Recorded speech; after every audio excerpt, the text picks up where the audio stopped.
Assalamualaikum warahmatullahi wabarakatuh. Kembali lagi bersama saya Dasimin Fayu Harahap. Di video keempat ini saya akan membahas tentang strukturalisme sastra. Strukturalisme sastra adalah pendekatan yang menekankan unsur intrinsik yang membangun karya.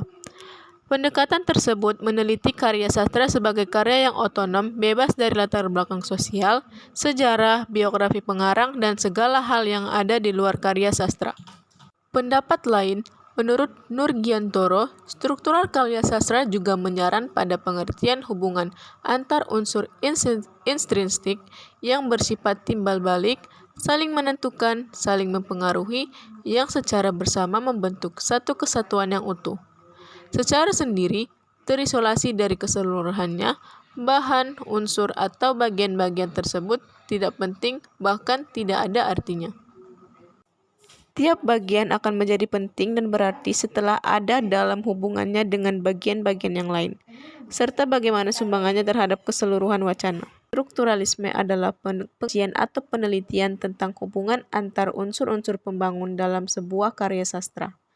Dalam pengkajian tersebut, perlu ditopang oleh pengetahuan yang mendalam tentang pengertian, peran, fungsi, dan segala sesuatu yang berkaitan dengan unsur-unsur itu. Sebuah karya sastra merupakan totalitas suatu keseluruhan yang bersifat artistik. Sebuah totalitas yang terdapat dalam karya sastra mempunyai unsur-unsur yang saling berkaitan satu dengan yang lain secara erat dan saling menguntungkan. Strukturalisme mengkaji tentang struktur karya sastra di mana struktur itu merupakan satu kesatuan yang bulat dengan arti lain tidak dapat berdiri sendiri di luar dari struktur itu. Dengan strukturalisme, kita dapat menunjukkan bahwa setiap unsur mempunyai fungsi tertentu sesuai dengan struktur itu. Stanton membedakan unsur pembangun sebuah novel ke dalam 3 bagian, yaitu fakta cerita, tema, dan sarana sastra. Ketiga unsur tersebut harus dipandang sebagai satu kesatuan dalam rangkaian keseluruhan cerita, bukan sebagai suatu yang berdiri sendiri dan terpisah satu dengan yang lain. Analisis struktural karya sastra, yang dalam hal ini fiksi, dapat dilakukan dengan mengidentifikasi, mengkaji, dan mendeskripsikan fungsi dan hubungan antar unsur intrinsik fiksi yang bersangkutan. Mula-mula, identifikasi dan dideskripsikan.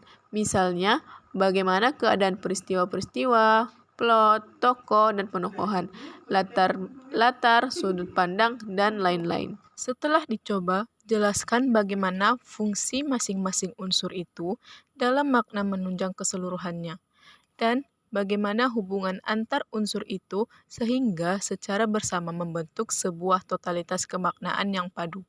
Analisis struktural bertujuan memaparkan secermat mungkin fungsi dan keterkaitan antar berbagai unsur karya sastra yang secara bersama menghasilkan sebuah kemenyeluruhannya. Analisis struktural tidak cukup dilakukan hanya sekedar mendata unsur tertentu sebuah karya fiksi.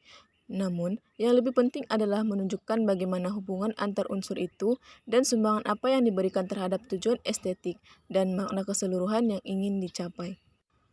Hal ini perlu dilakukan mengingat karya sastra merupakan sebuah struktur yang kompleks dan unik.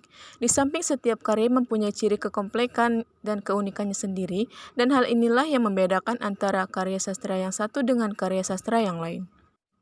Theo menyatakan bahwa tujuan analisis struktural adalah membongkar dan memaparkan sedalam mungkin keterkaitan dan keterjalinan semua unsur dan aspek karya sastra yang bersama-sama menghasilkan makna secara menyeluruh.